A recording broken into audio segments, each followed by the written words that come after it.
여러분을 주님의 이름으로 축복하고 환영합니다. 또 1부 때 우리 남 목사님께서 말씀해 주셨지만 참 폭염이 좀처럼 물러갈 그 마음이 없는 것 같아요. 계속 연일 더위를 쏟아내고 있는데 이 계절에 대한 하나님의 섭리는 불가항력적입니다. 8월 7일이면 다음 주면은 입추입니다. 드디어 가을의 서늘한 바람이 성큼성큼 우리를 향해서 다가오고 있습니다. 조금만 참으시면 좋을 것 같습니다. 이런 더위에는요, 예배하기에 딱 좋은 때입니다. 그 어느 곳보다, 은행보다 제가 볼 때 한영교회 에어컨이 더 빵빵한 것 같아요. 자주 오셔서 기도하시고 찬양하시고 함께 교제하면 좋을 것 같다는 생각을 해봅니다. 파란만장한 삶을 살았던 다윗 왕이 인생 노년기에 지은 시로 추정되는 것이 바로 오늘 우리가 읽은 시편 37편입니다. 자신의 인생을 경험을 바탕으로 해서 인생의 후배들, 특히 하나님의 사람들에게 주는 진한 영적인 교훈이 가득 담겨 있는 시입니다. 크리스찬이라고 해도 사람입니다. 우리도 감정이 있습니다. 화도 내고 억울한 감정도 느끼고 질투심도 느낍니다. 특히나 하나님을 거역한 세상에서 이 하나님의 말씀대로 산다는 것은 굉장히 외로운 일입니다. 그 과정에서 참 힘들고 어려운 일들이 얼마나 많은지 모릅니다. 그 어려운 일들 중에 가장 힘든 고민 중에 하나는 하나님 안 믿고 마음대로 살아가는 이 악인의 형통을 어떻게 이해할 것인가 하는 것입니다. 7절에 보면 다시 한번 말씀을 보겠습니다. 7절, 여호와 앞에 잠잠하고 참고 기다리라. 자기 길이 형통하며 악한 꾀를 이루는 자 때문에 불평하지 말지어다. 참 기분 나쁜 말씀이 이 말씀에 있습니다.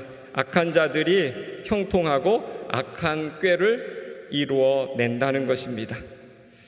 하나님의 말씀대로 산 사람들은 자꾸 억울하고 힘든 일이 많이 생기고 병 걸리고 좌절하는데 교회 안 다니고 막 사는 악하게 사는 사람들이 일이 잘 되는 것을 보면 너무나 분하고 억울한 거죠.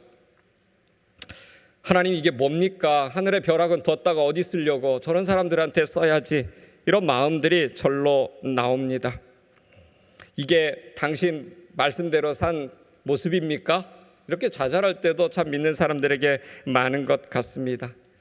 하나님의 사람의 불평, 그것은 악인의 성공을 시기한 것 때문에 나오는 것입니다. 그런데 이게 참 아이러니입니다. 우리는 사기꾼의 거짓말이 죄라는 것을 너무나 잘 압니다. 그러나 그 사기꾼이 사기를 쳐서 좋은 집을 사면 우리는 그 좋은 집이 부러운 거예요. 악인들의 악은 싫습니다. 그러나 이 악인들이 누리고 있는 성공은 솔직히 부럽습니다. 우리는 천국에 집이 있는 사람이라지만 이 땅에 있는 집도 좀 기본은 했으면 합니다. 2자 들어가는 평수 말고 3자 들어가는 평수부터 원하는 거죠. 거짓말을 하고 남의 등을 쳐서라도 좀 그래도 부자가 되고 싶은 마음입니다. 남들한테 기죽기 싫습니다. 우리 애를 좀 당당하게 키우고 싶습니다. 하나님의 사람도 이런 내적인 갈등에서 자유롭지 못합니다. 그들 때문에 우리 한번 1절을 읽어봅니다. 한번 보겠습니다. 악을 행하는 자들 때문에 불평하지 말며 불의를 행하는 자들을 시기하지 말지어다. 이 말씀을 보면 다윗이 그런 갈등이 많았던 것 같습니다. 다윗뿐만이 아니라 다윗의 인생의 후배들도 그런 갈등이 많았습니다. 그런데 이런 상황을 수없이 지켜본 다윗이 결론부터 우리에게 직접 꺼냅니다. 1절이 그 말씀이죠. 요약하면 불평하지 말고 시기하지 말라. 그 이유가 뭘까? 2절에 나옵니다. 우리 2절도 한번 같이 읽어보겠습니다. 그들은 불과 같이 속히 배임을 당할 것이며 푸른 채소같이 쇠잔할 것이미로다. 이게 무슨 말일까요? 우리 속담에도 메뚜기도 6월이 한철이라는 겁니다. 이 악인들의 형통이 언제까지나 잘 나갈 수 없다는 거예요. 영원하지 못하다는 겁니다. 전성기도 6월뿐이라는 거죠. 어떤 하나님의 타이밍이 있을 뿐이지 순식간에 그 악인들은 망하게 된다는 것입니다. 사랑하는 여러분, 하나님을 공의의 하나님으로 믿는다면 여러분 하나님의 의로우신 심판이 올 거라는 걸 믿어야 됩니다. 다만 우리가 생각하는 타이밍에 즉각 안 될 뿐이지 하나님의 심판은 반드시 임한다는 것을 믿고 기다려야 됩니다. 실제 다윗이 그랬습니다. 다윗을 압박하던 그 무서운 적들도 시간이 지나니까 다 사라져 버렸죠. 그때는 요즘처럼 5년에 한 번씩 정권 바뀌던 때도 아닙니다. 사울이 살아있는 한 끝까지 갈 정권이었죠. 그러니까 그들은 아주 그냥 이 무소불위의 권력을 휘두르면서 다윗을 죽을 만큼 압박을 했습니다. 모든 사람 보기에 사울은 건강하고 사울의 정권은 영원히 갈 것 같아서 다윗은 다시는 재기할 희망이 없어 보였지만 어느 타이밍이 되니까 사울이 전쟁으로 죽고 급속도로 그 왕조가 무너져 내렸고 하나님께서는 다윗을 왕으로 세워주시는 것을 봤습니다. 그래서 하나님의 사람이 해야 될 첫 번째, 우리가 하나님 앞에서 지켜야 될 명령이 무엇이냐? 어떤 상황 속에서도 불평하지 않는 것입니다. 놀랍게도 11절까지 우리가 말씀을 읽었는데 불평하지 말라는 말씀만 거듭 연거푸 3번 나옵니다. 1절, 7절, 8절입니다. 우리 한번 말씀이 중요하니까 또 읽어보겠습니다. 악을 행하는 자들 때문에 불평하지 말며 불의를 행하는 자들을 시기하지 말지어다. 여호와 앞에 잠잠하고 참고 기다리라. 자기 길이 형통하며 악한 꾀를 이루는 자 때문에 불평하지 말지어다. 8절, 분을 그치고 노를 버리며 불평하지 말라. 오히려 악을 만들 뿐이라. 제가 성경에서 보는 놀라운 것이 뭐가 있냐면 이 하나님의 백성이 복을 받고 복을 받지 못하는 수많은 스토리들이 성경에 가득한데요, 놀라운 공통분모가 있습니다.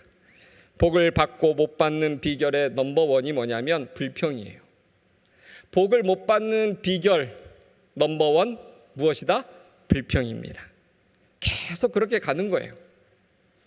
교회를 열심히 다니고 11조도 꼬박꼬박 드리고 그렇게 교회 일을 열심히 했는데도 이 불평 마귀에게 사로잡히게 되면은 하나님이 주신 축복을 그냥 다 까먹어 버리게 되는 겁니다.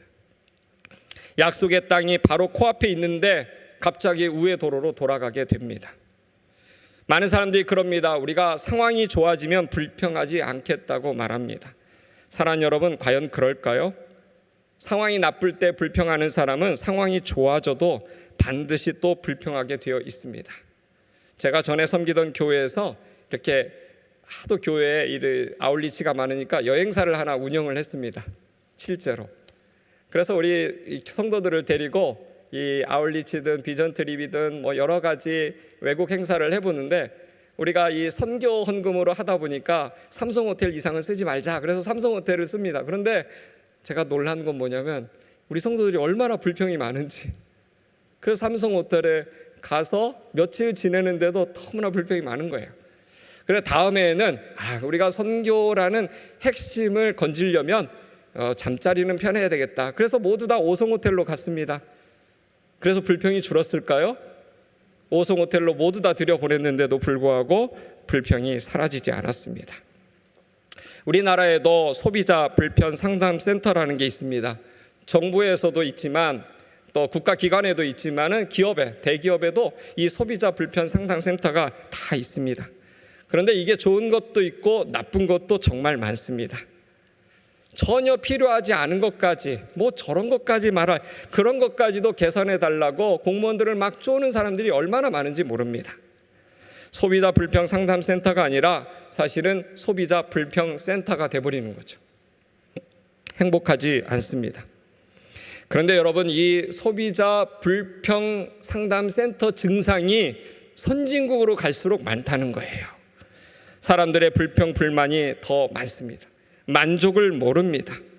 우울증 환자, 불면증 환자, 그리고 이 자살 비율이 여러분 넘버 1, 2, 3가 어딘지 아십니까? 넘버 1은 한국입니다. 안타깝게도. 넘버 2 핀란드, 넘버 3 일본입니다.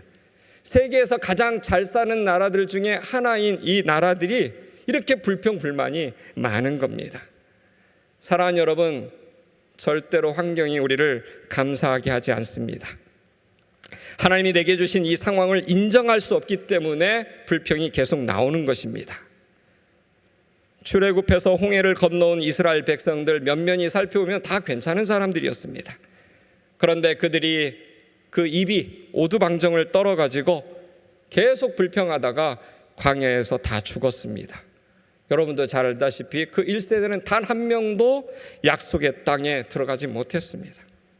왜냐하면 사탄이 불평하는 입술을 통해서 언제나 강하게 역사하기 때문입니다. 에덴 동산은 완벽한 파라다이스죠. 거기에 하나님이 아주 작은 곳에 줄로 그어준 다 하나의 경계선이 있었습니다. 선악과를 건드리지 말라. 그런데 이것에 대해서 사탄이 불평의 영을 아담의 마음에 집어넣어 주었습니다. 그래서 이렇게 말한 거죠. 하나님 심술궂게 어떻게 다 먹으라 하면서 저것만 못 먹게 할 수 있을까? 여러분 마치 이마트에 가서 회장님이 나오셔서 여러분 여기 이마트 다 먹어도 됩니다. 그런데 제가 여기 딱 줄로 하나 그어뒀는데 여기만큼은 먹지 마세요. 그런데 모든 사람들이 99,999개의 먹을 걸 놔두고 오직 먹지 말라고 한 거, 건드리지 말라고 한 것에 가서 끼웃거리면서 불평을 하는 거예요. 그것과 똑같은 겁니다. 사랑하는 여러분, 이것이 바로 사탄의 영이고 불평의 영의 모습입니다. 이것이 이스라엘 백성들을 광야에서 죽게 한 것입니다. 사랑하는 여러분, 우리 교육자들이 매주 이 강단에 서서 하나님이 세우신 거룩의 강단에 서서 잘 말씀을 선포합니다. 왜 그러겠습니까? 똑같은 마음입니다. 여러분이 복받기를 원하는 것입니다. 약속의 땅에 여러분 가정에 있는 모든 사람들이 혈연관계든 지연관계든 여러분이 축복하는 모든 사람들이 다 같이 약속의 땅에 진입하기를 원하는 마음에서 늘 말씀을 준비하고 기도하고 새벽에도 수요일에도 금요일에도 주일에도 말씀을 선포합니다. 그러기 위해서는 여러분 성경이 보여주는 무서운 경고 하나를 조심해야 됩니다. 불평의 영에 휩쓸리지 말아야 된다는 거예요. 어떤 상황 속에서도 감사하겠다는 결심을 해야 됩니다. 감사하겠다는 결심을 한 사람은 입술을 지키셔야 됩니다. 사랑하는 여러분, 무엇보다도 여러분의 가정에 대해서 불평하지 마십시오. 누구를 탓하겠습니까? 여러분이 좋아서 결혼해놓고 평생 살면서 어디 가면 배우자 욕만 늘어놓는 사람들이 겉으로는 좋은 교인들 중에 얼마나 많은지 몰라요. 여러분, 그것은 여러분의 책임입니다. 여러분의 자식에 대해서도 불평하지 마십시오. 저에게 하는 설교입니다. 제가 누굴 닮아서 사고를 치겠습니까? 다 그 피가 흘러가서 그런 걸 가지고 여러분, 이게 아직 하나님이 이제 막 우리 아이들을 만지려고 하는 이 출발점에 있는데 거기서 여러분 우리가 막 불평을 하면 우리 자식의 인생이 어떻게 되겠습니까? 10대 20대 자녀를 두었다면 이제 막 시작입니다. 이제 하나님이 솜에 걷어붙이면서 이제 좀 내가 이 아이를 좀 만져볼까 하는데 이제 막 작업을 시작했는데 부모가 계속 불평의 영으로 입술로 오두방정을 떨면 우리 아이 코앞에까지 온 이 축복의 이 보따리가 다른 사람에게 가버리게 되는 거예요. 사랑하는 여러분, 청교도들이 미국에 건너갔을 때 참 첫 해 말고 그 다음 해부터는 계속 흉년이었어요. 엄청난 흉년을 경험해서 추수감사절 때마다 바칠 게 없었어요. 그럼에도 불구하고 이렇게 기도를 했습니다. 그래서 이 청교도의 기도문을 기억하는 게 중요해요. 아직 최고의 것은 오지 않았다. 아직 최고의 것은 우리 집에 오지 않았다. 아직 최고의 축복은 우리 아이의 앞에 당도하지 않았다. 곧 올 것이다. 이런 기도를 했다는 거예요. 사랑하는 여러분, 지금 하나님의 축복의 배달부가 여러분의 인생 코앞에 와 있습니다. 여러분의 자녀 인생 코앞에 와 있습니다. 그런데 중요한 건 감사하는 영한테는 흘러 들어가지만 쑥 들어가지만 불평의 영을 하고 있으면 그 축복이 딴 데로 새버린다는 거예요. 딴 데로 흘러가게 됩니다.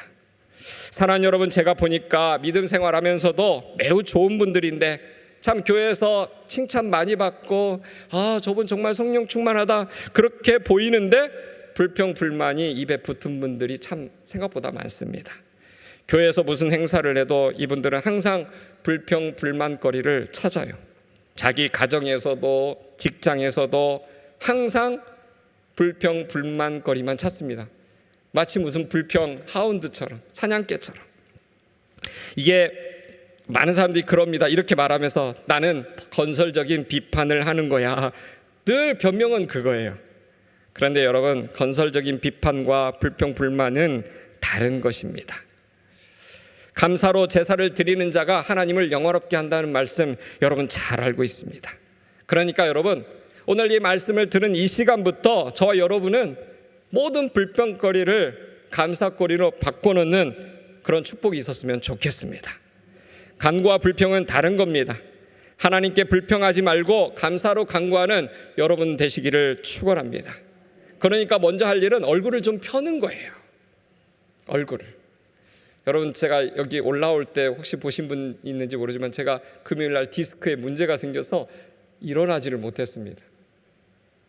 심지어 화장실도 못 갔습니다. 그래서 비데가 있는 화장실을 찾아서 돌아다닐 정도로 아주 심각했습니다. 그런데 제가 이 설교를 준비하면서 그랬죠. 제가 얼굴은 펴게 해주십시오. 몸은 힘들어도. 그런데 정말 얼굴을 핀 대로 하나님께서 하루하루 잘 이어가게 하시는 것 같아요. 두 번째, 하나님께서 우리에게 주시는 명령이 뭐냐면 하나님의 사람은 기뻐해야 한다는 것입니다. 4절을 함께 읽어보겠습니다. 4절 시작. 또 여호와를 기뻐하라. 그가 내 마음의 소원을 내게 이루어 주시리로다. 네, 영어 쓰면 안 되는데 이때 영어 Delight yourself in the Lord라고 되어 있습니다. 주님 안에서 막 기뻐하라는 거예요. 상황이 잘 풀려서 기뻐하는 게 아니에요. 요즘 이상한 변호사 우영우 드라마 때문에 살만 난다고 말하는 집사님들 참 많더라고요. 이 코로나 시즌에. 그게 있어서 기쁜 게 아니라 상황은 힘들지만 내 안에 주님이 계시기 때문에 기뻐하라는 거예요. 그러면 어떻게 된다고 했습니까? 이 말씀 너무 좋지 않습니까? 네 마음의 소원을 내게 이루어 주시리로다. 네 마음의 소원, 아직 기도로도 나오지 않은, 내가 입 밖에도 내지 않았는데 그 마음의 소원을 주님이 먼저 만져주신다는 거예요. 기도 응답의 열쇠입니다. 첫 번째는 불평하지 않고 감사하는 거라고 했고, 두 번째는 하나님한테 기뻐하는 것입니다. 불평하고 항의하고 때를 쓰는 게 아니라 하나님을 마구마구 기뻐하는 거예요. 여러분, 이거 당연한 거 아니겠습니까? 여러분도 여러분 좋아하는 사람 좋잖아요. 교회 오면은 나를 시큰둥하게 그냥 목례만 하고 지나가는 사람이 있는가 하면 어떤 분은 집사님, 권사님, 장로님, 그리고 또 막 목사님 이러면서 막 찾아오는 분들이 있는데, 솔직히 저 너무 좋습니다. 그런 분들. 그게 쇼고 그냥 교회에서만 그런다 할지라도 얼마나 좋은지 모릅니다. 그리고 기도의 순간에 기도의 자리에 가면 그 사람이 먼저 떠오르는 거예요. 그 사람을 위해서 더 기도하고 싶은 마음이 나도 모르게 편애하는 마음이 생길 정도로 막 좋은 거예요. 사랑하는 여러분, 하나님도 그렇습니다. 내가 나를 좋아하는 사람을 위해서 내 능력이 없어서 그렇지 못해줄 게 뭐가 있겠습니까? 우리가 하나님에 대해서 많이 간과하고 있는 사실이 뭐냐면 하나님이 기쁨의 하나님이시라는 사실입니다. 하나님은 우리가 하나님 기뻐하기를 원하십니다. 그래서 우리가 하나님 앞에 예배할 때 또 뭔가 드릴 때 신나게 하기를 원하시는 거예요. 기쁘게 하기를 원하시는 거예요. 만약에 여러분 어떤 분이 11조 내면서 그 거금을 내면서 막 우거지상을 쓰고 우는 소리로 내게 있는 모든, 여러분 만약에 이렇게 한다고 생각해 보세요. 저는 하나님 보실 때도 얘는 좀 헌금 안 했으면 좋겠다, 얘 돈 쓰기 좀 무섭다, 그러지 않겠습니까? 사랑하는 여러분, 어떤 분은 또 그런 분도 있어요.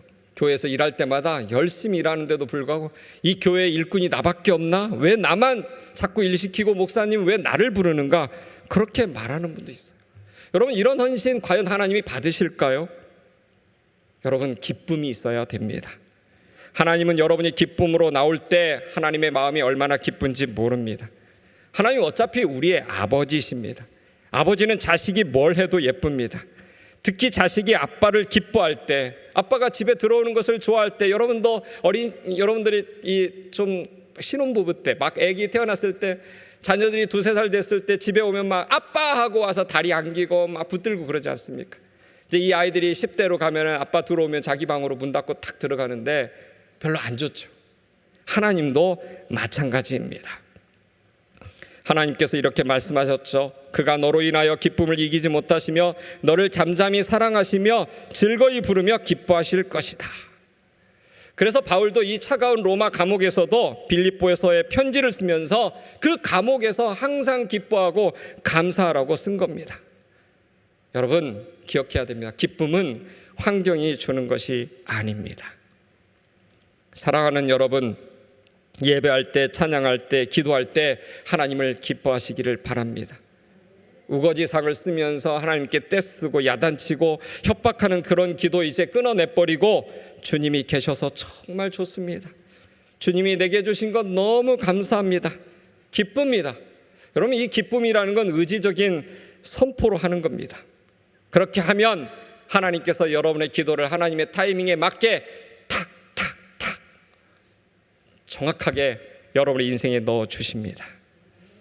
마음의 소원을 이루어 주시리로다. 여러분, 지금 뭔가 마음에 다 깊은 소원이 있잖아요.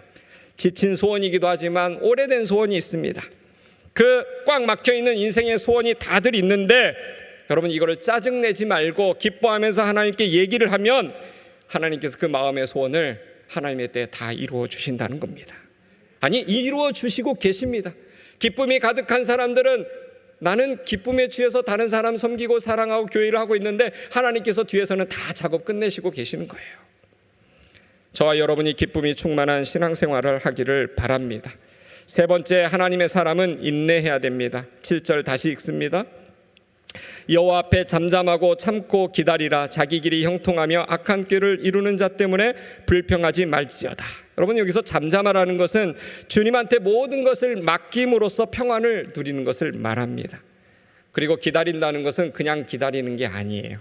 하나님께 시선을 고정시키며 기다리는 것입니다.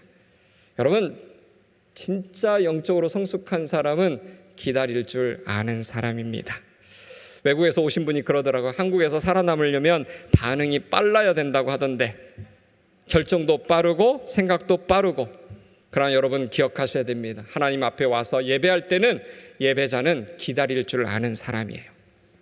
인내는 대책 없이 무기력하게 손 놓고 있는 게 아닙니다. 나보다 나를 더 잘 아시는 그 하나님의 움직이는 공간을 내어드리는 거예요.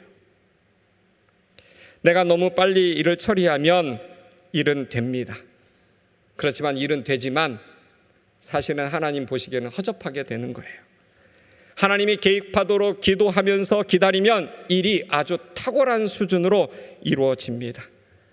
그러니까 되고 안 되고의 문제가 아니라 허접하게 되느냐 탁월하게 되느냐, 불완전하게 되느냐 완전하게 되느냐, 그것의 문제인 거예요.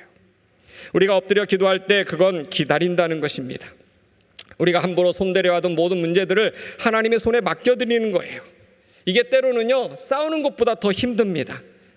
차라리 나가서 화끈하게 싸우고 이런 게 낫지, 기다리는 거 어렵다고 말하는 분들 얼마나 많은지 몰라요. 하나님께서 약속의 땅 첫 전투에서 하나님의 사람들에게 그걸 가르치셨어요. 여러분, 여리고성 앞에 가서 여리고성 공략법을 가르치신 게 아니라 여리고성 앞에서 기다리는 것을 가르치셨어요.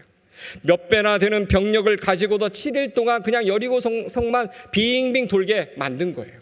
무엇을 가르치기 위한 겁니까? 기다릴 줄 아는 예배자가 되어야 된다는 걸 가르쳐 주신 거예요. 사람이 변하는데 하나님의 타이밍이 있는 것 같습니다. 제가 경험한 인생도 그런 것 같아요. 특히 세상에서 진짜 중요한 게 뭘까? 기다리는 거라고 생각합니다. 배우자의 기도도 이것도 기다리면서 하는 겁니다. 여러분, 좀 혼기 조금 넘었다고 그냥 이 세상이 말해주는 그 기준에서 너무 아이들 윽박 지르지 마십시오. 주님의 타이밍을 못 기다리면 갑자기 결혼 막 누구나 그냥 조건 좋으면 확 질러버려가지고 후회하는 사람들이 얼마나 많은지 모릅니다. 자식 변하는 것도 특히 더 잘 기다려야 되죠. 많은 분들이 그래요. 자식에 대한 나의 기도가 이루어지지 않았다. 정말 그럴까요? 이루어지지 않은 게 아니에요. 우리 자식 잘 되게 해달라, 그 내 뜻대로 잘 안 된 것뿐이지 하나님 보시기에는 코스가 제대로 가고 있다는 뜻입니다. 여러분, 자식 내 마음대로 되지 않습니다. 제 인생을 볼 때도 그런 것 같아요. 또 사역도 그렇습니다. 저도 성격이 좀 급해요. 그래서 뭔가를 빨리 하고 싶은데 그때 뭐 이상한 기운이 딱 느껴지면 내려놓고 기도를 합니다. 그러면 분명하게 알게 돼요. 나의 빈틈이 무엇인지를 하나님께서 보여주십니다. 사랑하는 여러분, 기도하면 하나님께서 숨 고르기를 해주십니다. 기도하면 하나님께서 내가 보지 못하던 것을 보게 해주십니다. 기도하면 하나님께서 아주 완벽하게 일을 이루어 가시는 것을 볼 수가 있습니다. 여러분, 우리가 왜 매일 새벽에 기도합니까? 기도하는 여러분이 진짜 능력이 없어서 기도하는 게 아니에요. 문제는 우리의 능력과 하나님의 능력이 다르기 때문에 기도하는 거예요. 하늘이 땅보다 높은 같이 그의 생각이 우리의 생각과 다르기 때문에 기다리면서 기도하는 겁니다. 저는 여러분이 예배하며 기도할 때마다 하나님께서 우리에게 주신 인생의 인내심을 배웠으면 좋겠습니다. 결국 하나님의 사람에게는 하나님께서 보상을 해주십니다. 그건 뭐냐? 땅을 차지하는 거예요. 9절, 10절, 11절 계속 약속하는 내용이 있습니다. 읽어봅니다. 진실로 악을 행하는 자들은 끊어질 것이나 여호와를 소망하는 자들은 땅을 차지하리로다. 잠시 후에는 악인이 없어지리니 네가 그것을 자세히 살필지라도 없으리로다. 그러나 온유한 자들은 땅을 차지하며 풍성한 화평으로 즐거워하리로다. 아멘. 결국에는 어떻게 된다고요? 하나님의 사람이 땅을 차지하게 된다. 이 말이 무슨 말입니까? 네가 역사의 중심에 서게 된다라는 거예요. 여러분, 이게 다윗의 시잖아요. 네 눈이 볼 때는 5년 후에도 안 바뀔 것 같고 영원히 갈 것 같은 저 사울의 왕조 아니다. 내가 너를 통해서 다윗의 왕조를 가지고 1000년 왕국을 만들 것이다.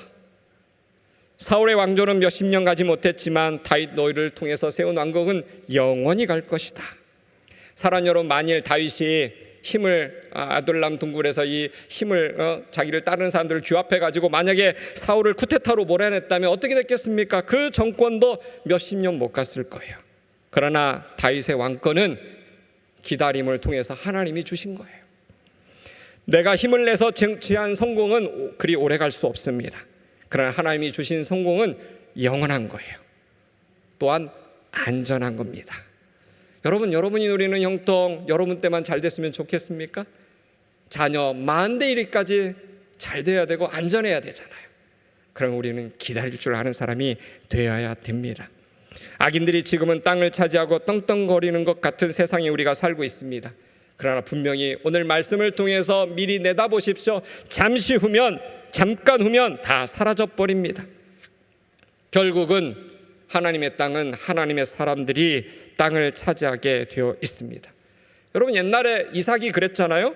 급하기 힘든 오늘날의 그 쉘이나 쉐브론 대기업이 여러분 이 대륙봉 꽂아가지고 인공위성 통해서 대륙봉 하나 유전 시추하는데 드는 비용이 여러분 한 번 꽂을 때마다 10억입니다. 엄청난 거예요. 그런데 이 고대 근동 땅에서 이삭이 이 양을 치던 이 이삭이 땅을 파가지고 지하수를 찾는다는 거, 이게 보통 어려운 일이 아닙니다. 석유 시추하는 것보다 더 어려운 거예요. 그러니 여러분 놀랍지 않습니까? 이삭이 가는 곳마다 한 번도 해본 적이 없는데 수맥을 기가 막히게 찾는 거예요. 그냥 땅만 파면 물이 터집니다. 지하수가 터집니다. 그런데 적들이 옆에 기다리고 있다가 이삭이 우물을 파면 얌체처럼 와서 힘으로 차지하고 막 여러분 쫓아냈어요. 그래서 억울해서 이 이삭의 무리들이 함께 싸울 것 같은데 너무 놀라운 건 이삭이 안 싸워요. 병력이 더 많아도 안 싸웁니다. 오히려 그냥 알았어 너희 가져 그러고 딴 데 가서 또 파요. 그런데 남들이 평생 파도 한 번, 두 번 나올까 말까 한 이 우물을 이 이삭은 가는 곳마다 파기 시작합니다. 이런 걸 God 팩터라고 그래요. 하나님께서 함께 하시면 하는 것마다 되는 거예요. 어쩌면 될 일을 하는 거죠. 그러니까 여러분 이 일이 계속 반복되니까 이삭의 적들이 공포에 질려버렸습니다. 첫째, 그 발견하기 힘든 수맥을 어떻게 쟤는 건드리기만 하면 터뜨릴까? 둘째, 분명히 우리보다 병력도 적지 않은데 왜 우리랑 안 싸울까? 싸우지 않을 뿐만 아니라 왜 우리를 축복할까? 그래서 오히려 이게 공포심을 느끼기 시작한 거예요. 이삭의 하나님을 두려워하기 시작했습니다.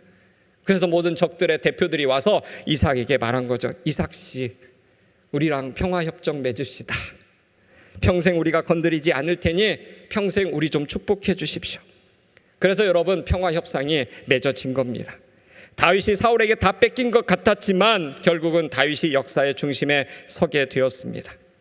사랑하는 여러분, 시간이 지나면 여러분에게 하나님이 주신 성공으로 이 세상을 향해서 악인을 향해서 가장 위대한 반격을 여러분이 하게 될 것입니다. 그렇기 때문에 억울해하지 맙시다. 초조해하지 말고 불평불만이 우리 입술에서 사라지게 합시다. 감사로 제사를 드리는 자 하나님을 영화롭게 한다고 했습니다. 우리 한영교회 성도들은 어떤 성도들입니까? 불평하는 성도들이 아닙니다. 기도하는 성도들입니다. 감사하는 성도들입니다. 항상 기뻐하는 사람들입니다. 모든 일을 주님께 하듯 섬기는 헌신의 사람들입니다. 오늘 말씀을 통해서 불평의 입술은 우리 입에서 싹 끊어떼버리고 항상 기뻐하라, 쉬지 말고 기도하라, 범사에 감사하는 인생이 되기를 다시 한번 주님의 이름으로 축복합니다. 기도하겠습니다. 하나님 아버지, 감사합니다.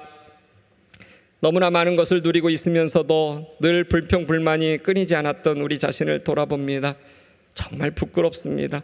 우리의 믿음의 선배들은 생명의 위협 앞에서도 하나님을 찬양했습니다. 바울 선배는 지하 감옥에서도 항상 기뻐하고 감사하면서 편지를 썼습니다. 하나님, 우리의 모습은 도대체 왜 이렇게 되었습니까? 하나님, 회개합니다. 하나님, 우리 안에 있는 불평의 모든 영들 예수 그리스도의 보혈로 끊어내 주시옵소서. 우리의 감사와 기쁨의 영이 충만하게 하여 주옵소서. 하나님, 하나님의 응답이 더디 올지라도 하나님을 기다림을, 그 기다리는 영성이 더 깊어질 수 있도록 우리를 축복하여 주시옵소서. 그렇게 하실 주님을 신뢰하며 예수님의 이름으로 기도합니다. 아멘. 다 같이 찬송가 370장 부르시겠습니다.